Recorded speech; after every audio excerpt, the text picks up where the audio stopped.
Le CO2 est un oxyde. Pour ceux d'entre vous qui ont fait un peu de chimie, vous savez probablement que les oxydes, c'est les formes stables des molécules sur Terre.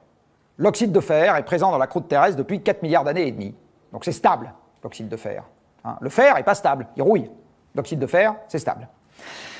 Tous les oxydes, donc, sont des formes stables. Le CO2 est un oxyde, dioxyde de carbone, donc c'est stable. Et une fois que vous le mettez dans l'atmosphère, comme c'est stable, il ne fout pas le camp. Parce que c'est stable. C'est tout con, mais c'est comme ça. Bon. Et en pratique, alors il ne fout pas le camp, il fout quand même le camp, mais lentement. Il fout le camp avec deux processus qui ne sont pas des processus chimiques. Il y a un processus de dissolution dans l'océan, qui est un processus physique, et dont du reste la limite, c'est que la pression partielle de CO2 devienne la même dans l'océan et dans l'atmosphère. Quand vous en arrivez là, le puits océanique s'arrête. Et en ce qui concerne la photosynthèse, c'est un photon, donc il faut de l'énergie. Donc c'est un procédé endothermique, il y a besoin d'énergie. D'accord ? Mais sinon, il ne s'en va pas. Donc comme il ne s'en va pas facilement, quand vous créez un surplus de CO2 dans l'atmosphère, ce que nous avons fait aujourd'hui, on est passé de 280 à 400 parties par million en l'espace d'un siècle et demi. On a donc créé un surplus de CO2 dans l'atmosphère que normativement je colle à 100 au début de mon histoire. J'arrête demain matin les émissions. D'accord ? Je les arrête. Eh bien, au bout d'un siècle, 40% de ce surplus est encore là. Au bout d'un millénaire, 20% de ce surplus est encore là. Et au bout de 10 000 ans, 10% de ce surplus est encore là. Ce que je viens de vous dire, c'est qu'il n'existe pas de notion de remise en état du système en ce qui concerne le changement climatique. En ce qui concerne les conséquences, pour aussi longtemps que vous vivrez et vos enfants aussi, demain sera pire qu'aujourd'hui. Pour aussi longtemps que vous vivrez, et vos enfants aussi. À cause du fait que le CO2 est un oxyde. Et comme je ne pense pas non plus qu'on changera le fait que le CO2 est un oxyde par un vote à l'Assemblée nationale, ou par une politique publique quelle qu'elle soit, il va falloir vivre avec. Voilà, donc on est sur des pas de temps qui dépassent l'entendement et qui dépassent surtout un mandat électoral. Je rappelle, pour ceux d'entre vous qui n'étaient pas au courant, ce dont on parle quand on parle d'une élévation de température un peu significative. Vous avez ici les écosystèmes installés en Europe, enfin une représentation des écosystèmes installés en Europe, si vous ne les supprimez pas pour faire les bureaux régionaux de l'ADEME, plus tout un tas d'autres trucs qui sont moins indispensables, des champs, des routes, des ponts, des écoles, là où vous habitez, etc.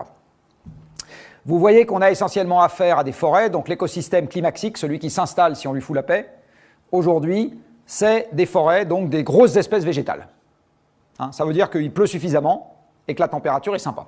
Vous avez quelques endroits où ce n'est pas le cas, donc là il ne pleut pas assez, puis là il fait trop froid et donc trop sec, et vous avez également un problème. Voilà l'Europe il y a 20 000 ans. Donc il y a 20 000 ans, nous sommes au cœur de la dernière ère glaciaire, il fait plus froid qu'aujourd'hui, bien évidemment, et le paysage européen est extrêmement différent de ce que nous pouvons voir aujourd'hui. D'abord, l'Agence européenne de l'environnement qui est au Danemark, je crois, non ? Copenhague, c'est ça, Danemark. Eh bien là, ils ne nous emmerdent plus. Les Danois sont sous la glace. Voilà, les Suédois ne nous font pas la morale, ils sont sous la glace aussi, donc c'est parfait. Les Finlandais ne causent pas de problème au Comte d'Areva, ils sont sous la glace. Tout le monde est content. Vous avez une énorme calotte de glace qui est posée sur la Scandinavie, qui fait 3 km d'épaisseur, et du reste, elle a une grande sœur posée sur le Canada, qui fait également 3 km d'épaisseur. L'Antarctique a également grossi, le Groenland a grossi. Et toutes ces calottes, en grossissant, ont pris tellement d'eau dans l'océan, dont le fond est toujours au même endroit, que le niveau de l'océan a baissé de 120 mètres. Donc Transmanche a fait faillite, enfin en fait il n'y a pas de Transmanche. Le tunnel sous la Manche a fait faillite aussi, il n'y a pas besoin de le creuser, on passe à pied sec. Les Écossais ne nous emmerdent pas dans le tournoi Destination, vous voyez, ils sont sous la glace, et on peut aller mettre la pâtée aux Irlandais à pied sec, les bonnes années. Vous voyez également que le temps étant beaucoup plus froid, il est beaucoup plus sec. Quand le temps est plus froid, vous avez moins d'évaporation, donc moins de précipitations, donc c'est beaucoup plus sec. L'endroit le plus sec au monde, c'est l'Antarctique. C'est le milieu de l'Antarctique, où vous avez 1 ou 2 cm de précipitation par an. C'est encore pire que dans l'essentiel du Sahara. Et donc la végétation n'a rien à voir, et les gros animaux en bout de chaîne trophique que nous sommes, on est capable d'en nourrir 100 000 en France, avec quelques baies récoltées l'été et quelques animaux qui ne sont pas d'accord pour, mais qu'on arrive quand même à attraper, qui servent de complément alimentaire. Donc vous voyez 100 000 bonshommes, c'est-à-dire la population d'un arrondissement parisien. Quand la Terre est passée du paysage de gauche au paysage de droite pour l'Europe, tout ce qu'elle a fait, c'est de se réchauffer de 5 degrés. en moyenne planétaire. Et elle a fait ça en 5000 ans.